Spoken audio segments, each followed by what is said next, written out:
Hi, I'm Seher, And I'm Shreya.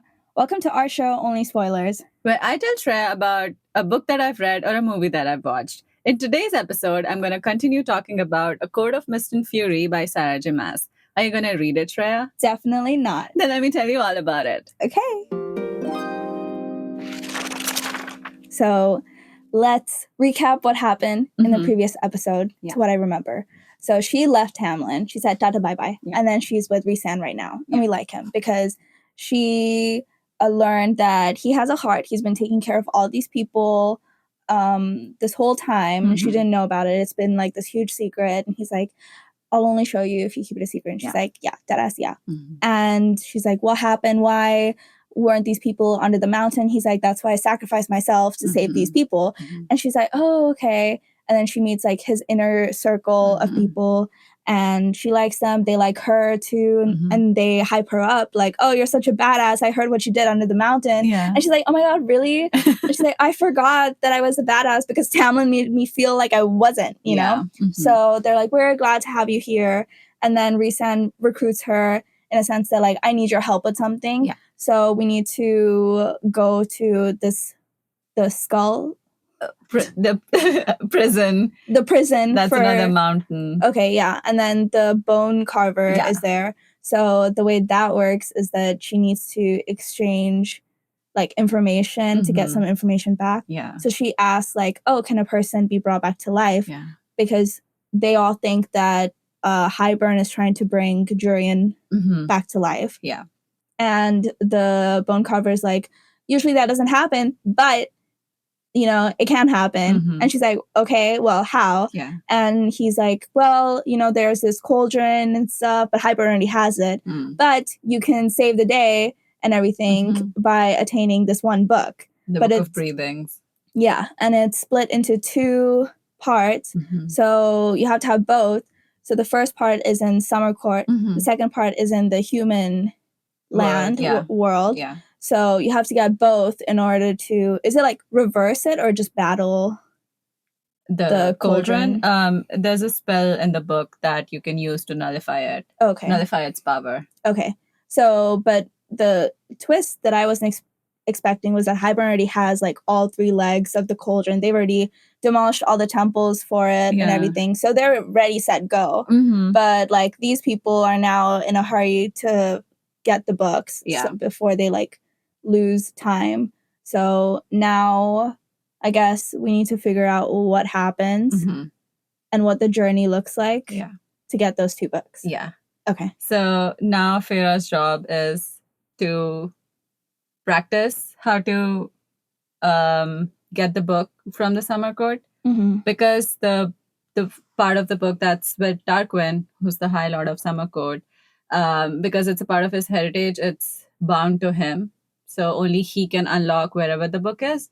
But because Feyre has the power of all the 7 High Lords, she has like 7 fingerprints. This is like Rhys's theory that, you know, he's like, his understanding is since you have everybody's power, you can very well disguise yourself to be somebody else, like one of us, that because our power is in you and you can easily steal the book.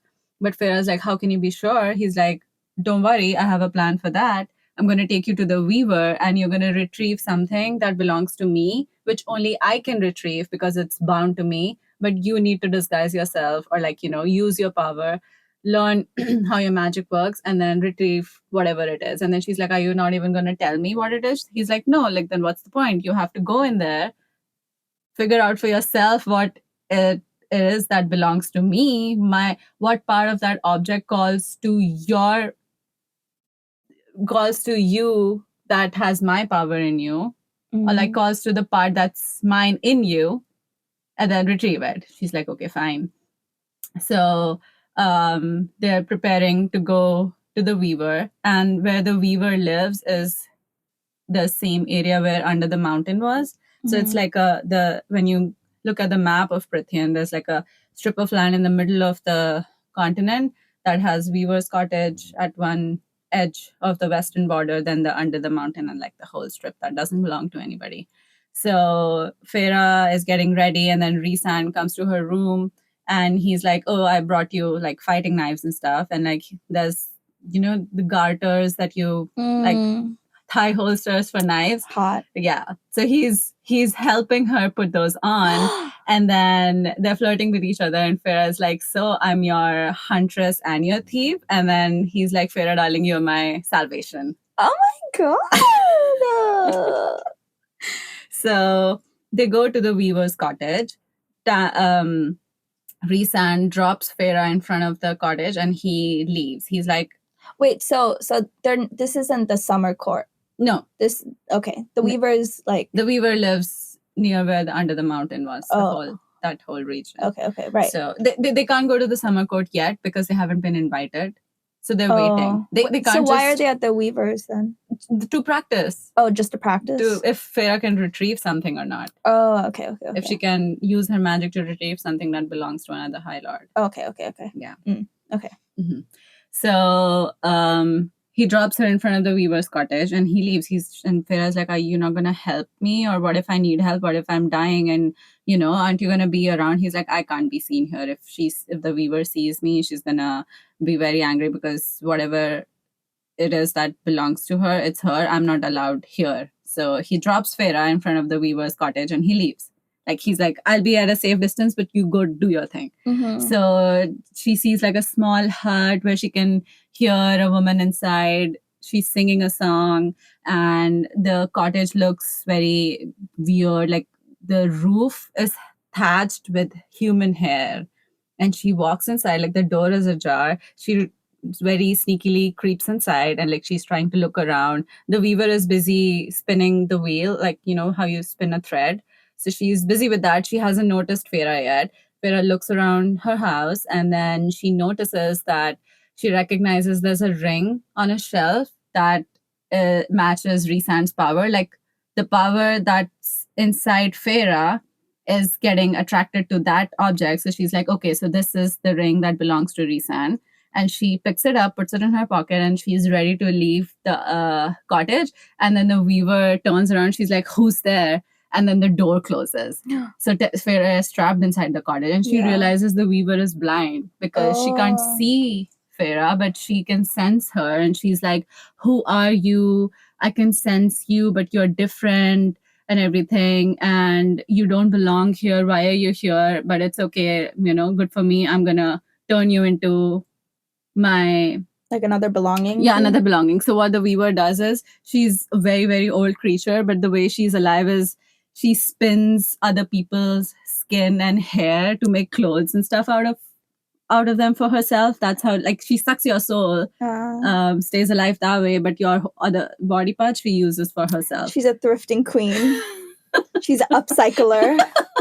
She just upcycles body. Yeah. Okay. So that's what she was spinning somebody else's skin to turn into fabric for herself. Okay. So Feyre is really scared. I'm like, "Oh my God, I'm going to die here." She doesn't know how to use her powers or fight. She's become so weak in the summer court that even though she's an immortal, she's so weak. She's already panting. I'm like, "Oh my God, what am I going to do? The windows are locked. The door is locked." And she realizes the chimney has an open access. So Feyre starts climbing through the chimney, and the weaver grabs her leg and tries to pull her down. And then Feyre gets stuck. And then because of this confined space, she starts getting claustrophobic, and it reminds her of Under the Mountain. And she feels like she's trapped there again. And she's so afraid. She's like, "Oh my God, I'm going to die. I'm going to die." Her body freezes.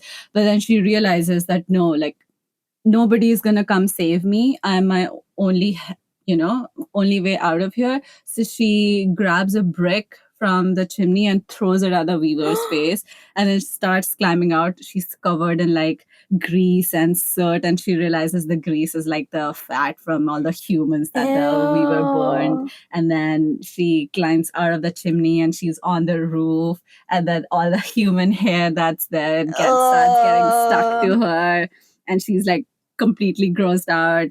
And the weaver is screaming that, "Thief, give my whatever you stole, give it back. You don't belong here," and everything.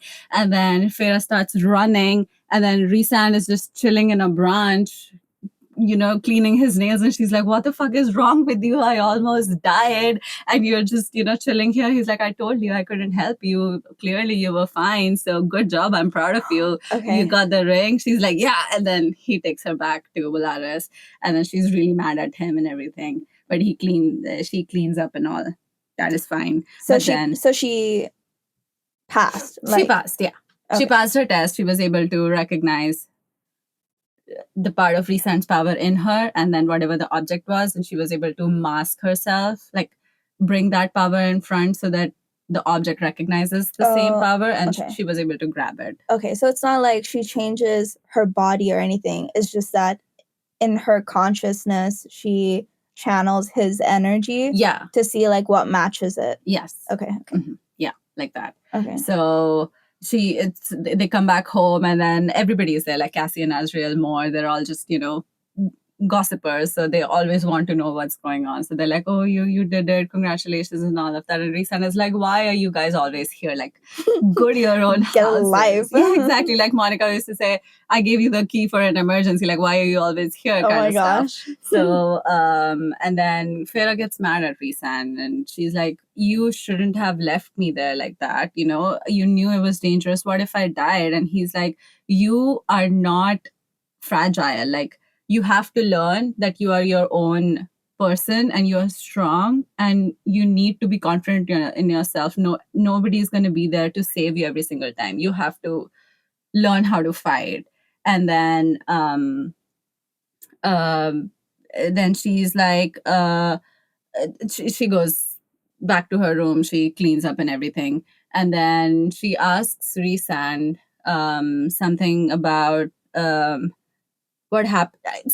Somehow the conversation comes back to Ayanthe. And no. So Rhysand is like, you think I'm out to get you, but let me show you something. It's a memory of mine that will make you realize that, I've also been through my own share of shit, and I'm only looking out for you. So he lets Feyre in his mind, and he shows her a memory of a few years ago, like a few years before, I think, under the mountain, that he's at his court and everything. And then he goes to his bedroom, and a naked Ayanthe is in his bed. And she's trying to seduce him. Because I told you, right, Ayanthe, the way the high priestesses work, like they try to get close to Highlords and like try to reproduce with them so they get a higher rank in the society. So she had been wanting to come visit the Night Court and like build relationships with the court so that she could be a part of the temple and then all of that. But her main motive was to be close to Rhysand so she could seduce him and then trap him into being a baby daddy. Wait, I forgot. Who's Ayanthe? The priestess who was in Tamlin's court. Who was helping Feyre with the wedding and everything. But she was like really like sabotaging her. She was the one where she was like, I hate the color red, and then Ayanthe just like put red everywhere. Yeah. So she wanted to get with Rhysand first before she stuck her claws in Tamlin.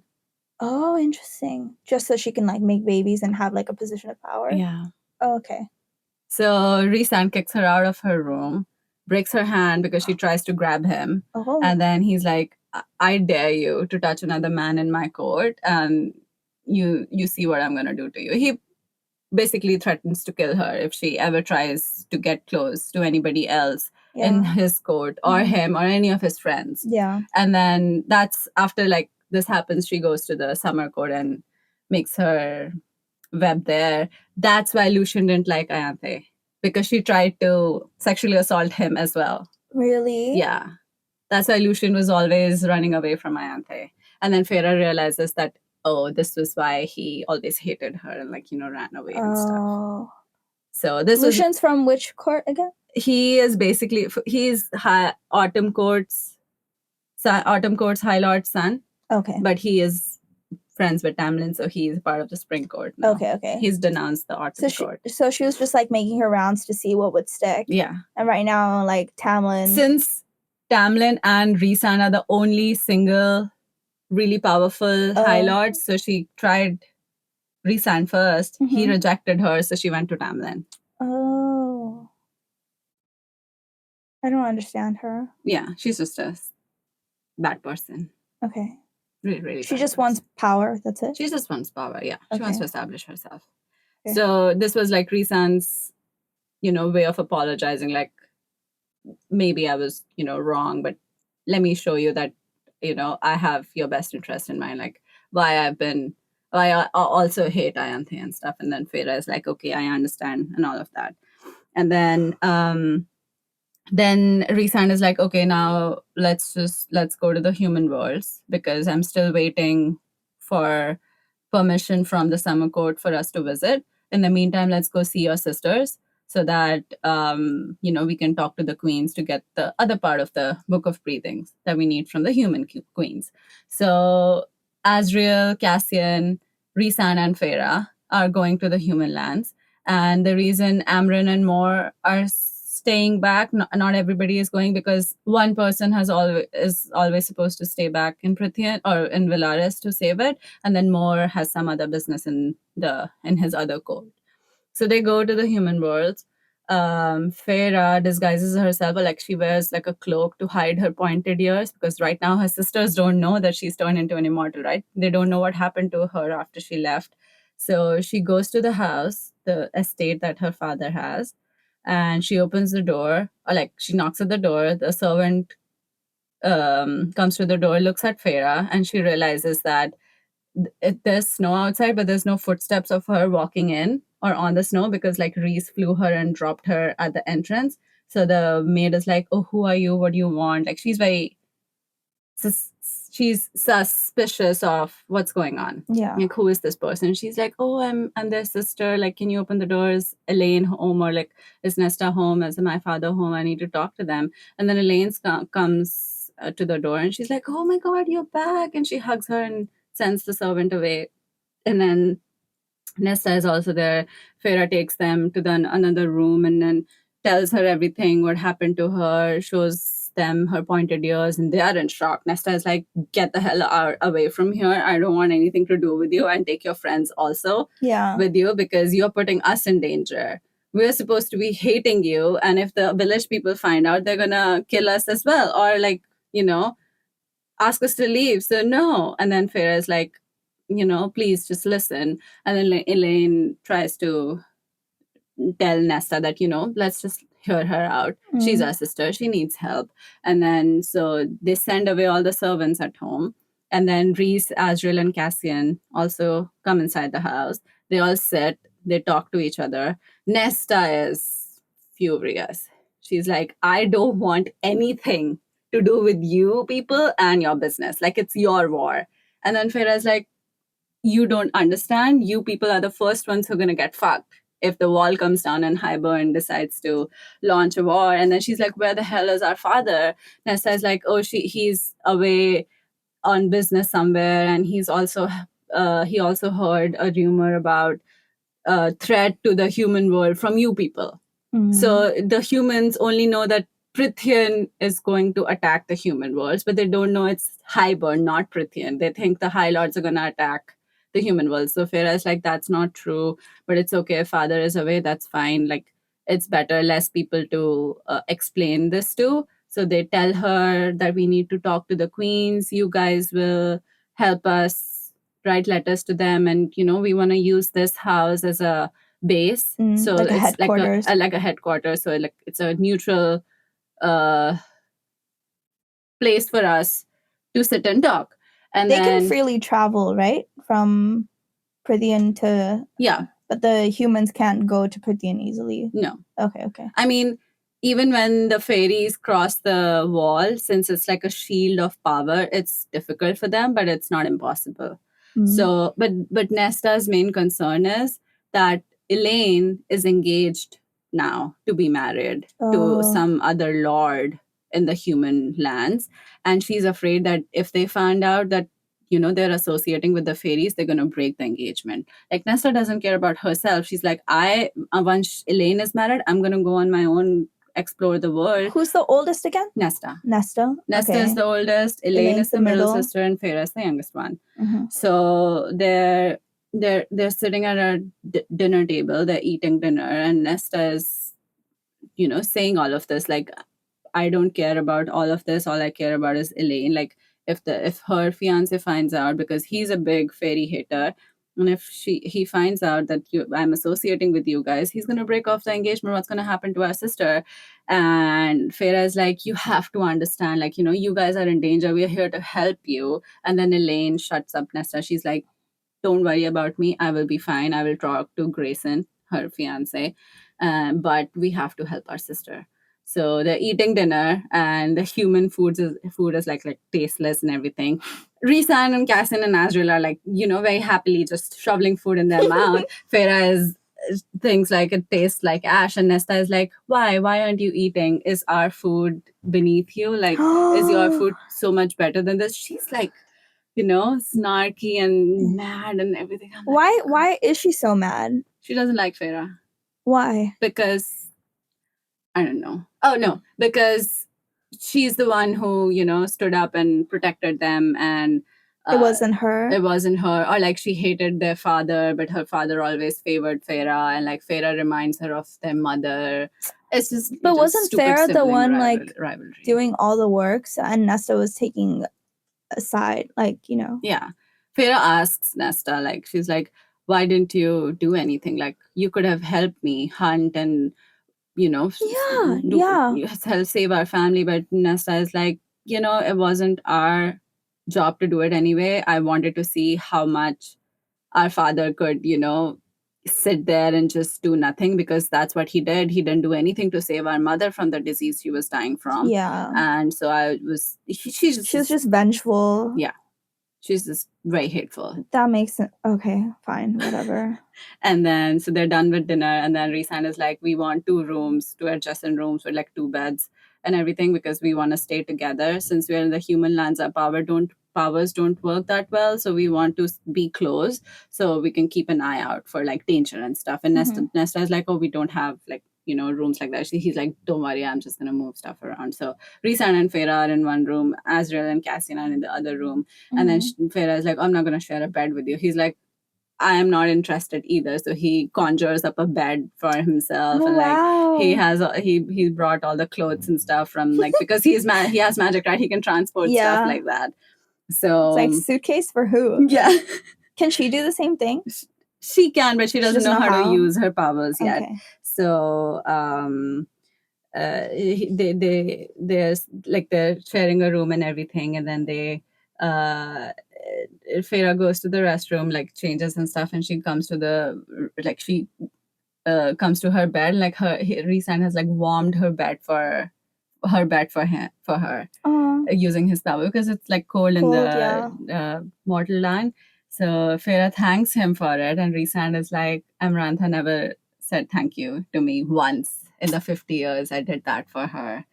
And then Feyre's like, oh my God, but this poor man, he's been through so much and everything. Why did he do that for Amarantha? He like didn't care about her though. He didn't, but he was trying to win favors with her. Like, he thought, if I'm nice to her, she might take some pity and like, lose her, or like let her guard down so I can win it. But Amarantha was a bitch through and through. That's true.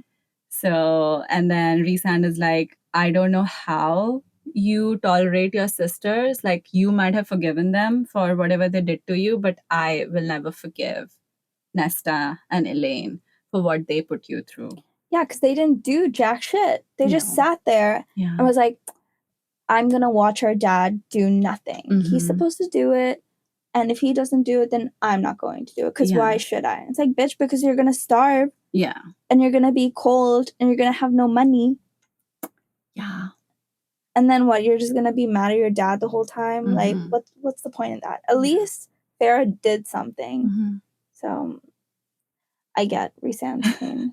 But Feyre's like, obviously, like, no, they're my sisters. Yeah, and then she says, like, it's fine, like, it's whatever. But also imagine, like, if I wasn't the one hunting in the forest, I would have never come to Prithian, and you all would have still been a slave under the mountain. So, whatever happens for a reason. Yes. So shut up and go to bed. Yes, that's good. I like her. Good for her. Yeah. So the next day, Rhysand helps Nesta and Elaine write letters to the queens, and they go and post it.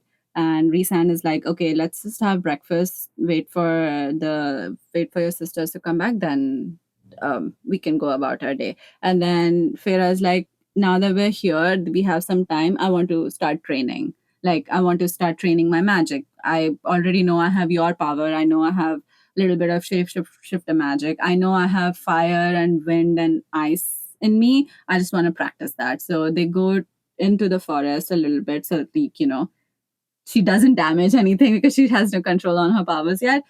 And then Rhysand is like, okay, I'm giving you this candle. Try to light it and also keep your mental shields up.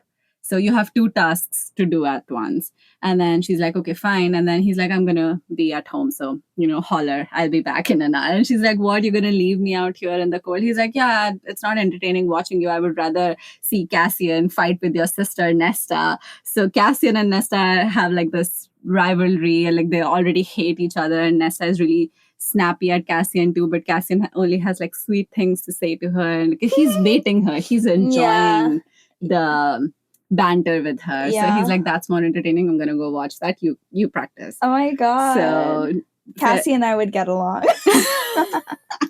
This bitch starting up drama. Yeah. So Feyre is in the forest practicing all of that, like trying to light the candle. She's not able to do it. Like she doesn't know how to do it. And then she's concentrating, and then she gets attacked by someone. Like somebody snatches her from behind, like tries to grab her and run. And it turns out it's the Atter. Oh. The big scary thing. The big scary thing with the wings that, beat her up under the mountain. It's back, and then he's like, you have to come with me. And he's trying to kidnap her, and then she fights him, and then Rhysand shows up, and then he grabs the Atter, and he's like, I knew you were lurking around. What the fuck do you want? And then Feyre is all surprised and everything. She's like, what do you mean? And the Atter is like, oh, and then he gets scared of Rhysand. He thought only Feyre was in the forest unprotected, and he's like, he was just gonna grab Feyre and run. But Rhysand shows up, and then he's like, I knew you were around here somewhere. What do you want? And the Atter is like, oh, you know what I want. I'm here for Feyre. Just let me have her and go. The King of Highlord wants her. And then Rhysand gets really mad, and he beats him up, and then calls Asriel over and takes him back to the Night Court. It's like, we're gonna take you for questioning. We're gonna beat you up and get answers out of you. And then Feyre gets mad at Rhysand. It's like, so you knew that somebody was, tracking me or stalking me, and you left me here all alone to get attacked? Yeah. He's like, no, I mean, I knew, so I was going to protect you. I just wanted to know who showed up to grab you. And then she gets really mad at him. She's like, how can I trust you when you're playing games like this with me? Am I your bait? Yeah, exactly. She's like, don't use me as bait. Tell me that you need my help and I will help you, but keep me in the loop. You can't just do this. And then he's like, oh, it's fine, like I had my reasons, but I'm sorry, and all of that. And then Rhys is like, our job is done here, let's go home. And then Feyre is like, Velaris is not my home. And then they leave. And ouch. Yeah. Burn. Yeah.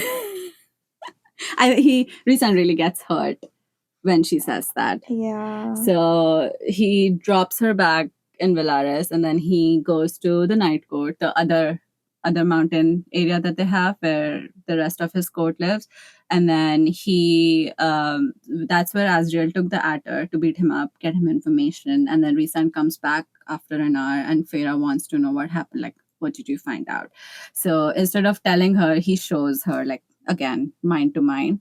And then you see, like, Asriel has chained up the Atter to a chair, and like he has this really cool dagger called the Truth Teller, and he's using it to, cut the Atter up and, like, torture him to get information out of him. And Rhys is just like standing there asking questions. So Rhysand is like, why were you there? What does the King of Highlord want? He's like, I don't know anything. All I know, I was just given an order to get Feyre, and then that's all I did. I was told the location. And he's like, how did you know the location? So I mean, Rhysand's assumption was, or his intuition was, that King of Highlord has a lock on Rhysand's power. Like, he can trace his power. So wherever Rhysand uses his power, the King of Highlord will know.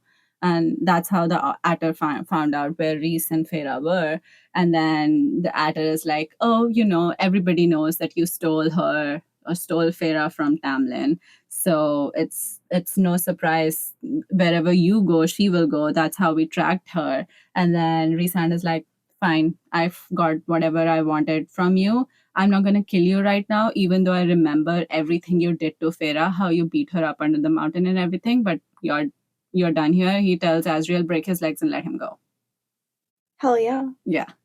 So he lets her, Azriel lets the Atter go, and then Feyre is like, what does he mean that, that everybody knows that you stole me from Tamlin? So Rhysand is like, you know how Tamlin is. When he thinks he needs to protect something he loves, he lashes out. So I'm sure he must have roared in the forest or whatever. And somehow Highlord knows that, there's beef between my court and him. The Adder is just coming here to be like, yeah, your ex-man has beef with you. And she's like, what? That's the only thing he says? Mm-hmm. That's it? Yeah. He's just gossiping? He's just gossiping. Yeah. Oh he was just an errand boy. The king told him, go get me Feyre. And he went to grab Feyre, but he got caught himself. Yeah, XOXO Gossip Girl. He's literally the messenger, and all he's doing is, there's trouble back home. Yeah. And then Hybern's just trying to, get in the middle of it. Mm-hmm. Okay. So, and then Feyre is like... what does Hybern think? He's going to recruit Tamlin against... No. Against Feyre? Rhys? Yeah, against Rhys. I think he's just using this weakness to his advantage to find more information about Prithian, because Hybern right now has no in with the whole continent, right? But he needs something. So I think he's using this information to have an internal civil war between them. Oh my god. Yeah. To keep them distracted. Keep them distracted so he can attack. So, and then Rhysand, again, also gets mad when Tamlin is brought up, and then he tells Feyre that, I should have sent more to get you the day he destroyed the study and everything, but it's whatever. You're here now, you're safe and fine. And then Feyre is like, I need to write a letter. So she writes a letter to Tamlin saying, I left of my own free will. I am cared for and safe. I'm grateful for all the things that you did for me and all that you gave me. Please don't come looking for me. I am not coming back. My God. There's no sender receipt, right? There's no sender address. Yeah, because right now she thinks that, Tamlin is gearing up to fight Rhysand to get her back. And clearly she knows that. I bet Tamlin's like, this has Rhysand all over it. That's not my woman. She's lying. Rhysand told her to write this. Yeah. Because he's delusional like that. Mm-hmm. Maybe. Yeah. So since Azriel is going on his mission to collect more information from the human land, and he's going to be near the Spring Court, so Azriel takes the letter, and then he's like, are you sure? She's like, yeah, just give it to him. I don't want him to launch a war against you guys to save me. I am not going back. Yeah. And then she sends the letter, and, Azriel takes it. And then Feyre is like, okay, what's next? What do we do now? They have the whole day. They just returned from the human land. Wait, are you going to tell me his reaction yet? We don't know his reaction. Are we never going to know? We'll find out later. Okay. Yeah, because since this is Feyre's point of view, right? Yeah. Feyre doesn't know what happens to the letter once it leaves her eyesight. Every single time, I just want to know that Tamlin's mad. I just want to know. I mean, I know he is again. I just want to hear it from you that he's pissed off. I will tell you what he does. Okay. You will find out. Just be patient. Oh, patience. Okay. Yeah. Yeah. So now Feyre's like, okay, what's next? I want to get over this. And then Rhysand is like, we've had enough for today. Rest. And then Feyre is like, do not coddle me. I'm fine. And he's like, I am not coddling you. There's nothing else to do. I don't know anything. I don't know when we can visit the summer court. The human queens haven't replied yet. We just sent the letter. So, just chill for a day. And then she's like, okay, fine, I will. But you said to me once that, Valaris is like a really beautiful city at night and stuff. Are you ever going to show me? And then Rhysand is like, okay, dinner tonight. And then he's like, let's see if Feyre darling is all talk or if she will allow the Lord of Night to take her out on the town. Oh my god. I love the way he talks. The way he calls her Feyre darling. Yeah. Oh my god. Okay. So Feyre, Rhys, Amren, Cassian, Asriel, and more, they're all gonna go to dinner in Valaris. And Feyre is getting ready. And Amren walks into her room. And you remember the two ladies who help Feyre get ready and stuff, the maids? Yeah. So they are part wraith, part shadow. So like the moment Amren walks into the room, they like vanish away. And then Feyre is like, why are they so scared of you? And then Amren is like, why wouldn't they be? Like, because Amren is like, very old and very scary being. Nobody knows how powerful she is. Oh. And she's like, oh, because they also spy on where I am. Like, they keep tabs on me. And Feyre is like, oh, do they do that for Asriel or for Rhys? And why would they do that? The Amren says, like, they do it for Asriel. They're Asriel spies. And then Feyre asks her that, isn't that, breaking a rule because Rhys is your Highlord? And why should Asriel keep tabs on you?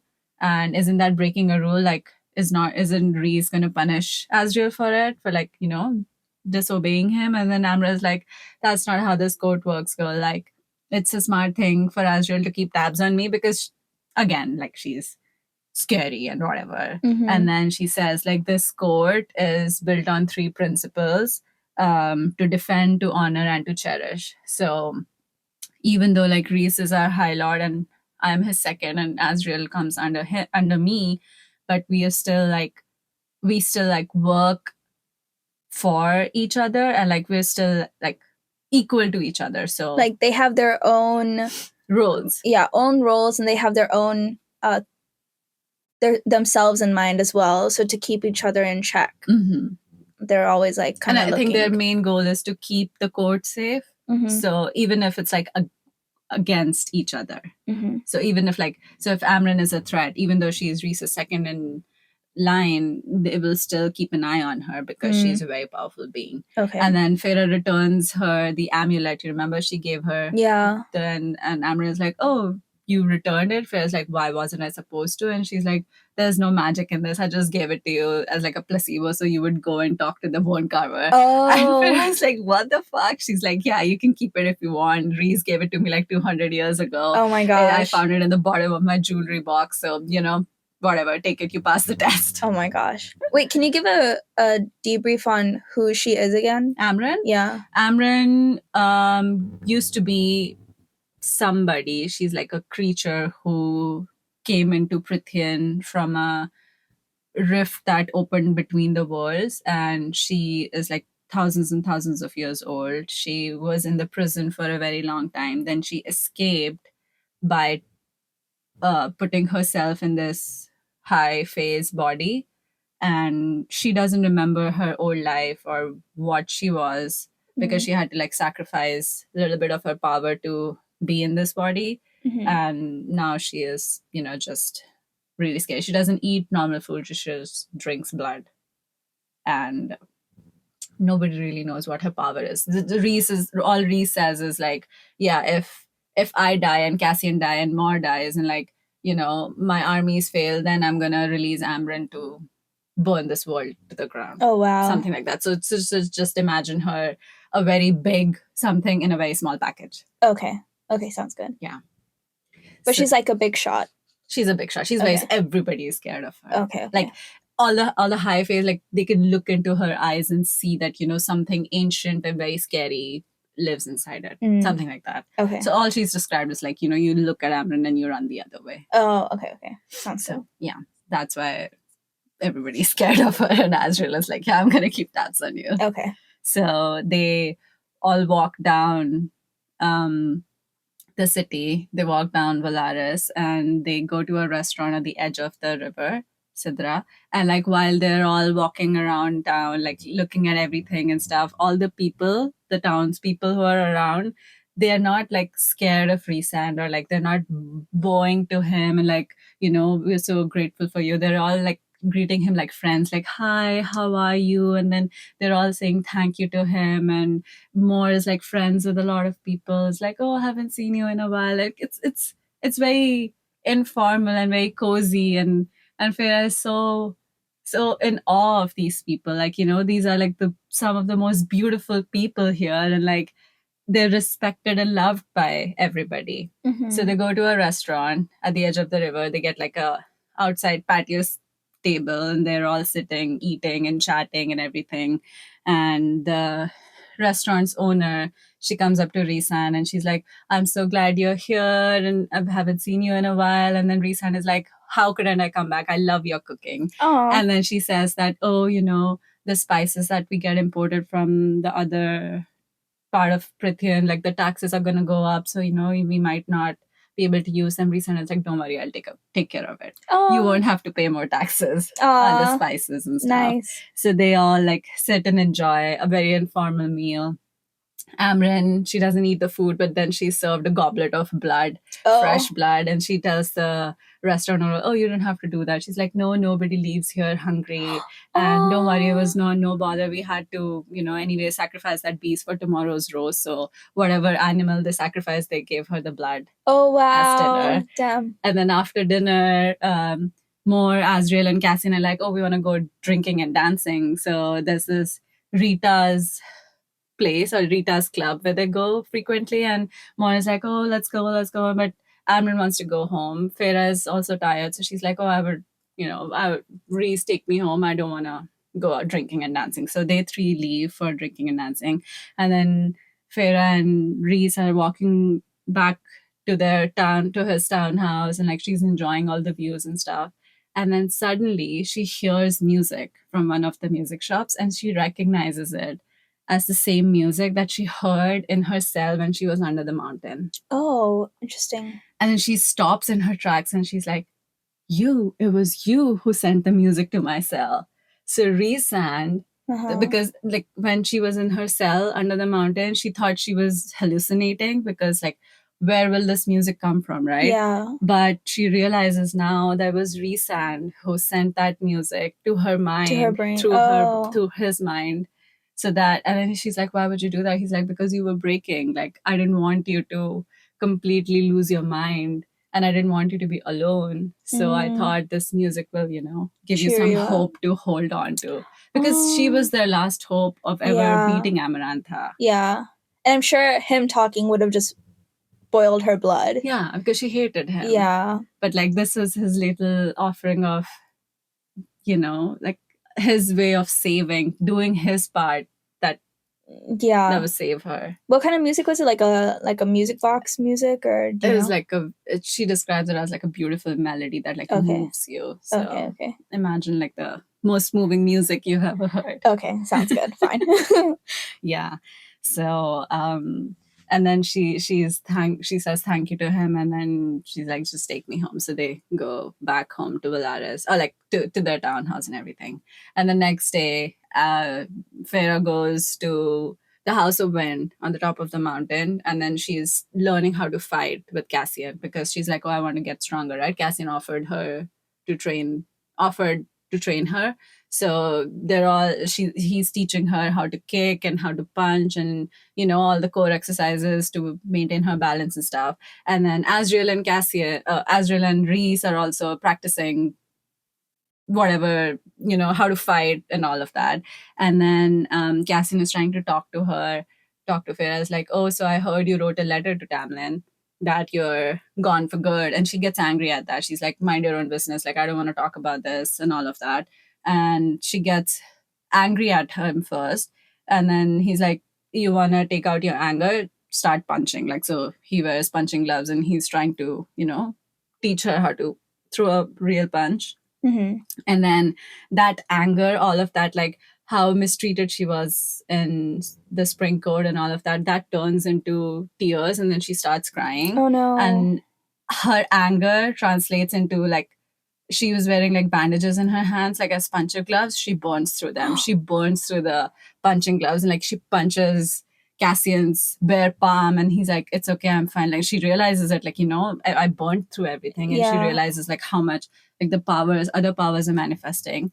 And then he's like, "I'm okay, don't worry about me." And then Rhysand makes him leave, and like he comes to console Feyre, and then he covers her in like darkness and everything. He's like, "It's okay, you can cry it out, don't worry about it."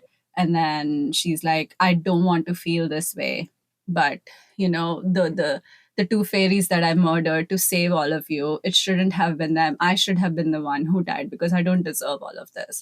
Aww. And then Rhysand is like, "I would do anything for you to not feel this way. Like, I wish I could save you from this feeling. Yeah. But because I can't, all I can say is you will feel their loss every day, because I still feel the loss of my mother and my sister. It has changed you into who you are, but every single day I will help you fight it. Like, I'm here for you. Like, you can trust me and all of that." And then she puts like gets a grip and stops crying, and then she's like, "So where does my firepower comes from?" And he's like, "That you get from the Highlord of the Autumn Court. His power is fire." Okay. So, and then she's like, "What if?" And then she asks him, like, she asks Rhysand, "Since you are the most powerful Highlord, does the part of power that I get from you, will I also have like most of it? Like, will I have the most control on it?" And he's like, "You will only learn it when you start wielding it." So he's like, "Try to summon darkness and like stars and stuff." And she does that. And that, calms her down and everything. And then she sees Cassian and Asriel and Rhysand like all in their fighting leathers and like shirtless, and like, they're looking like warriors. And then this painting comes into her mind, and she names it like Death on Swift Wings. Like, since Feyre is a painter, and since Under the Mountain she hasn't been able to paint anything, but like she imagined it. That signifies like, slowly the hole in her heart is healing, like this part of the soul that she lost, it's slowly coming back. Like, she has the feeling of painting again. So that happens, and then they're training and everything, and then the next day, like every day. Do you want water? No, I'm good. your cheeks are like twitching a little bit. Oh, because I feel like I have a lot to say, and I don't want to lose my thread of thought. But okay, that's fine. I'm okay. Okay, fine. Then, since they haven't heard anything from anyone, like, so all Feyre does every day is like go and train with Cassian. So on like 2 days after this incident, she's training with him again. Like, Amren is sitting there making fun of Cassian, and then Cassian is like, "You haven't trained with me in so long, Amren. Come and like give me 5 push-ups and all of that." And she's like, "Watch your mouth, boy. Like, I can, end you like this." And like, don't challenge me. And then Mor walks in, and she's like, "Why am I here?" And then Amren is like, no. Cassian is like, "Why are you here? Like, are you just here to watch me and Feyre? Like, what's going on? Don't you have anything better to do?" And Mor is like, "Rhys is gonna come talk to us. Didn't Amren tell you?" And she's like, "Oh, I forgot." Like, she's been sitting there for an hour, bothering Cassian, and she forgot to say that Rhys is coming. And then Rhysand comes, and he's like, "So what are you guys doing tomorrow?" And they're like, "What the fuck?" And then he's like, he says like, "We got a letter back from the Summer Court. We've been invited." Oh, very nice. So, and then now they have to decide who goes, right? Oh, only one person has to go? No. I mean, Rhys and Feyre definitely have to go, but who else will go with them? Oh, okay. So Cassian is like, "I would go." And then Rhysand is like, "Did you forget the last time you were there?" He's like, it was just, a small misunderstanding. He actually demolished a whole building. So he's completely banned from the Summer Court. Oh my gosh. And he forgot? He was just like, "Oh, it was just a small it's no thing. big deal. It's no big deal." But he demolished a whole building. So they're like, "You're never allowed here." Do we know why? I think he got too drunk, or he was being too rowdy. So he so the building was like collateral damage. Oh my gosh. Okay. Yeah. So, and then Mor is like, "I can't go because she has to stay back and like, protect the city. Azriel has to go and do his spy work and try to get in touch with the queens. So finally, Rhysand, Amren, and Feyre go. They're taking Amren because, again, she's scary and all of that. So, and Feyre is like, oh my God, now, I have to actually work for something. Like, it's another mission that, again, gives her purpose. Yeah. So Amren, Rhys, and Feyre, they go to the summer court. The biggest city that the summer court has is called Adriata. So they're invited there, and the Highlord's name is Tarquin. So Tarquin's palace is in Adriata, and they directly like transport to the city, and then they're greeted, and then all of that. It's like they're happy to see each other, but Tarquin is also very suspicious of like why Rhysand wanted to visit, because again, Rhysand has a bad reputation and everything, but Rhysand is also the one who saved Tarquin under the mountain. You remember there was a person from the summer court who was caught conspiring to revolt against Amarantha, and then Rhysand was like, oh, I'll look into their mind and tell you what happened, but he ended up killing that guy and said that no, it was just a misunderstanding, nobody was involved in the revolt. That's how like Rhysand saved Tarquin. Like that person who was caught was actually planning to revolt against Amarantha, but Rhysand saved him and Tarquin. Did Tarquin know that the revolt was happening? Yeah, he was involved. Okay. Oh, he was involved in it? He was involved in it. So then the person was his cousin. Oh, so did the person involved like serve any repercussions? He died. Oh, he died? Rhysand killed him. Rhysand killed him? Yeah. Oh, okay. So he killed the cousin to save Tarquin? To save Tarquin, because Tarquin was the new Highlord of the Summer Court, because his father was also killed by Amarantha. Right. Okay, that makes sense. Yeah. So Rhysand is like, how are you? How is the rebuilding of the city going? Because again, Amarantha destroyed most of Prythian except the Night Court. So he's like, yeah, the rebuilding is going, but it's slow. Wait, this is pretty impressive that Rhysand has a good relationship, has maintained a good relationship in that way. I mean, he's tried to. Tarquin is still suspicious. Okay. But he has like at least one favor that he owes Rhysand. Yeah. So that's good. Yeah. His life, basically. Exactly. Okay. Yeah. So he welcomes them, and then he's like,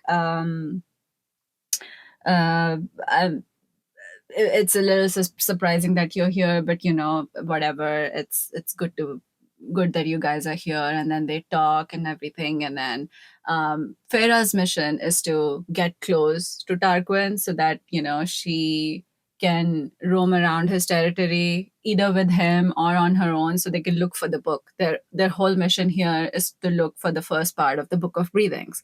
So and then Rhysand also wrote in his letters to Tarquin about the war with Highlord. So it's like so Rhysand's main motive is to convince Tarquin that war is coming, prepare yourself, but the hidden mission is to find the book.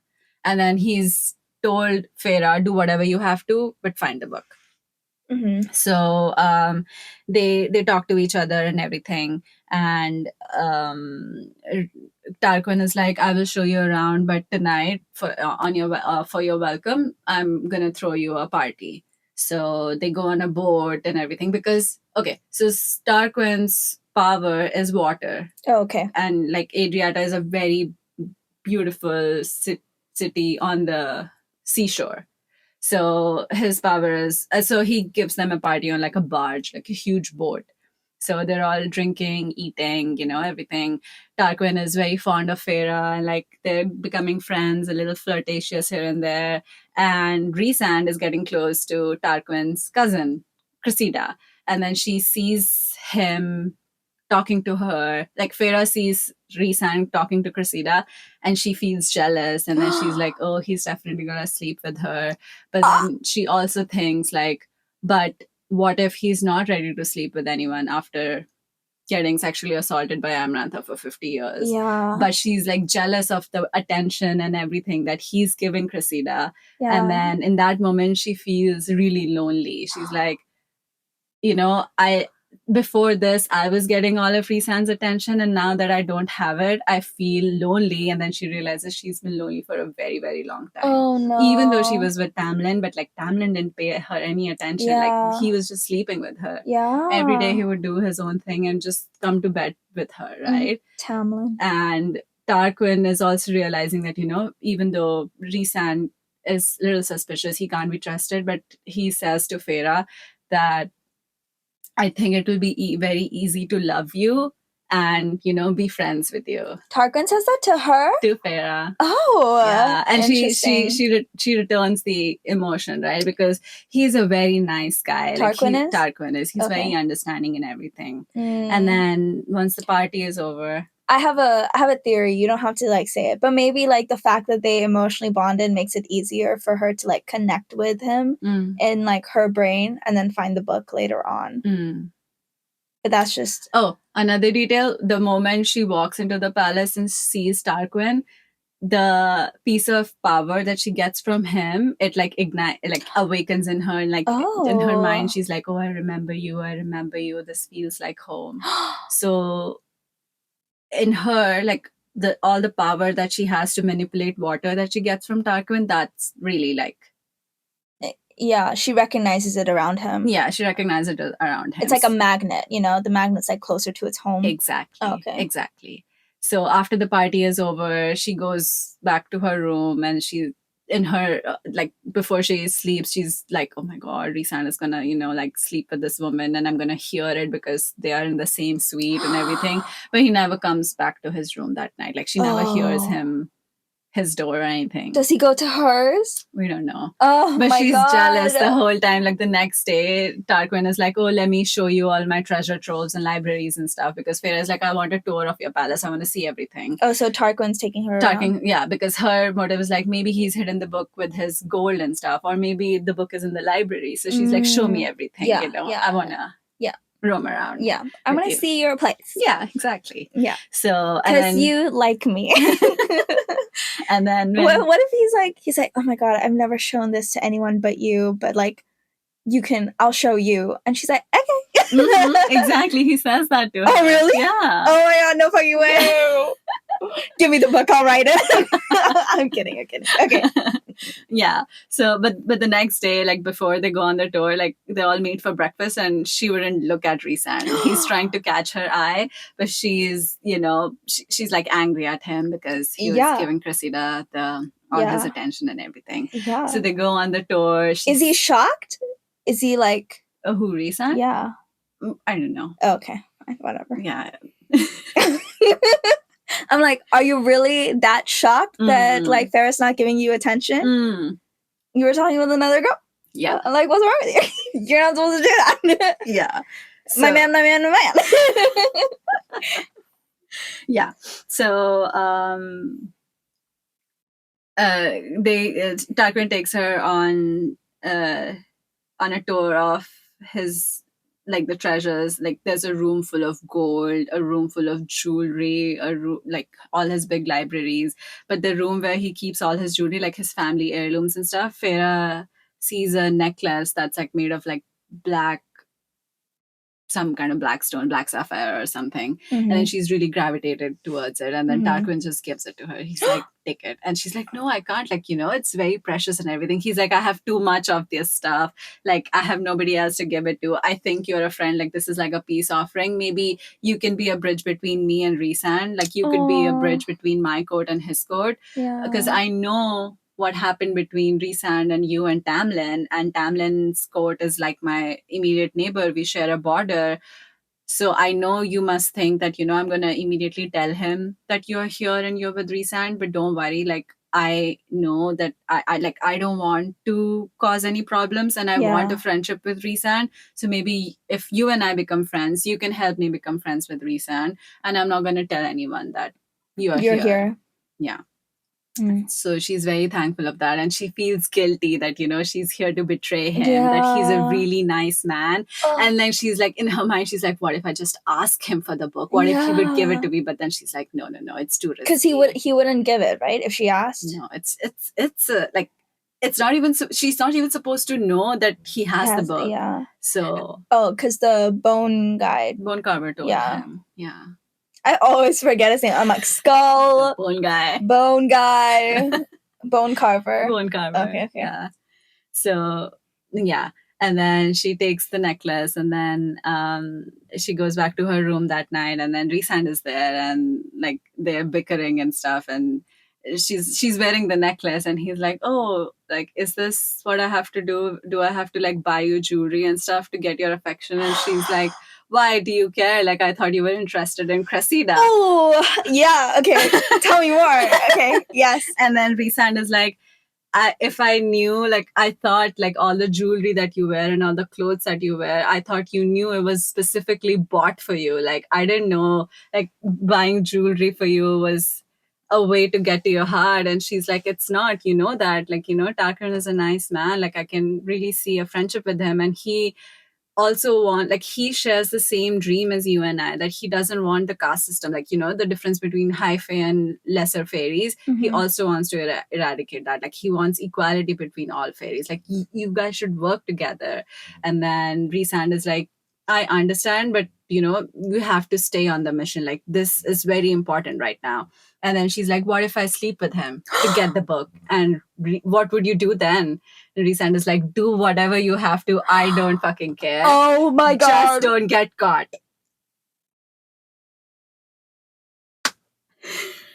Oh my gosh. Yeah.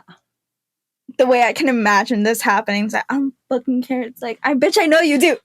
I know both of you care. You're all just playing with each other. Yeah. And then Rhysand is like, why are you so jealous? Like, of a little attention I gave because you were talking with Cassandra. What's her name? Cressida.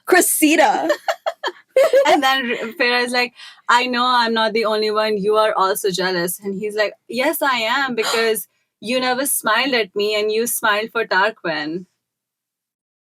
And then Feyre is shocked. At least he admitted it. She's shocked that he observed that much.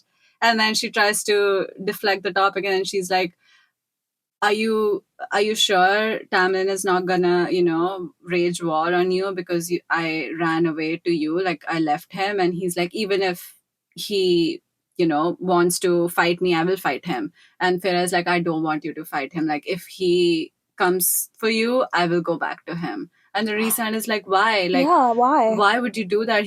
She's like, I don't want any bloodshed or anything. Like, that's because not the way. Yeah. That's not the way to win me. Like, if this is how he does it, I don't want to hurt you or your people. I would happily go back to him. Yeah. And then Rhysand is like, no, I wouldn't let you do that. Yeah. He's like, I wouldn't let you do that. And then Feyre is like, but he loved me. You know, Rhysand, Tamlin loved me. He's like, I never denied that. He loved you, but how much is the problem? How much he loved you is the problem, and love can be poisonous. Yeah, and how he loved too. Yeah. He was too possessive and like controlling and everything. Yeah. Absolutely not. Mm-hmm. Rhysand says that, and then he leaves. He's like, end of discussion. Yeah. Then again, the next day, Feyre is looking at, like, going on more tours. There's like 4 major cities in the summer court. So Tarquin takes her to another one. She goes to their libraries as well and everything. Then they're walking back over a bridge on the, like, near the bay area. And then it's a low tide area. So she looks towards the ocean and she sees like a ruin of a temple in the, like, near the deeper part of the ocean, but like it's still in the bay. And then she asks, and she senses something, like she senses Tarquin's power from that ruined temple, and she thinks, oh, what if the book is there? And then that night when they're having dinner, she asks Tarquin, like, oh, you know, on our way back, I saw that the little temple during the low tide. I never saw it before because we never used to go there. And then he freezes up, and then he exchanges glances with like his cousin and everything. And that's when she realizes that, okay, he knows that, you know, like, this is a touchy topic, like, pretty sure the book is there. And then Feyre exchanges a look with Rhysand, and he, like, they also realize that, okay, we've got it. And then Tarquin was like, oh, it's an old temple, like we're still under renovation, so we'll get to it. But like they try to evade it. Cressida tries to say something else, and then Feyre goes into Tarquin's mind and like tries to manipulate it and make changes his thought process to convince him that that because Feyre pointed it out, it's very innocent, like she doesn't know anything about the book, and you should take her there. Oh, interesting. So she uses her brain, like the diamante power, like brain to brain connection, and she manipulates his thoughts and convinces him, and then Rhys does the same to Cressida's mind so that she doesn't ask any questions or stop Tarquin. And then Tarquin says, okay, tomorrow we'll go. I'll take you to that area. And then Amren, Rhys, and Feyre meet that night in her room, and they come up with the plan that, okay, now that we know, like we have some more proof that, the book might be there, they have to come up with a plan. They're like, okay, during the low tide and during the guard change, we have to go and get the book. So they're going to do that. And I'm going to talk more about it Shut up! in the next episode. No! Oh my god. Yes. No way. I really thought you were going to be like, and then it is time. The guards have changed. I love a good guard change. That happened in Stranger Things, and it's so like, it's such a good time. It's because they have their stopwatches, and they're like, all right, 10 minutes, you guys. We have 10 minutes. Sync your watches. Yeah, sync your watches. 1, 2, 3, go. 1, 2, 3. And then they all go in. Oh my god. No, I should have known you were going to stop then. Mm-hmm. Yes. No. Oh. I do feel bad for Tarquin. Yeah. I feel bad for him. Me too. He is a nice guy. I mean, he's young. This is his, like, less than a year that he's been the Highlord. He lost his father. He couldn't even mourn it. And now he's responsible for a kingdom, rebuilding it and everything. And then he's trying to be friends, but he's, also suspicious that nobody should take advantage of me. But Rhysand is Rhysand. He's always 10 steps ahead. Yeah.